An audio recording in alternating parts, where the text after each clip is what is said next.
ఈ సమయమైన ఒక గుణపాఠం మనకి కావాలి.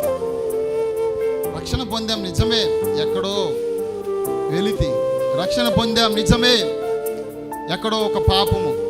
రక్షణ పొందాం నిజమే, మన బ్రతుకులు మార్చబడల, మన బ్రతుకులు ఏమాత్రము బాగుపడల, ఎక్కడ వేసిన గొంగళ్ళలాగా అక్కడే ఉండిపోయినాయి.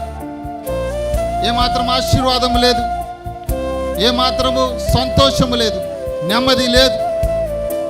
ఎందుకు అని అంటే మన పాపములు ఇంకా ఉండిపోయినాయి, మలినమైపోయి ఎక్కడో కూరుకుపోయి ఉన్నాయి, హృదయంలో కూరుకుపోయి ఉన్నాయి.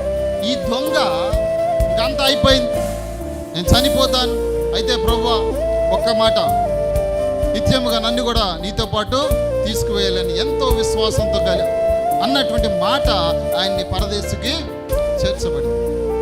ఇంకో దొంగ ఇంకా లోకంలో ఏదో మిగిలిపోయి ఉందని, ఇంకా ఏ ఆశలు ఉన్నాయని, కోరికలు ఉన్నాయని ఇవన్నీ కూడా చేయడానికి ఇష్టపడ్డాడు. అందుకే నన్ను రక్షించు, నిన్ను కూడా రక్షించుకో అన్నాడు.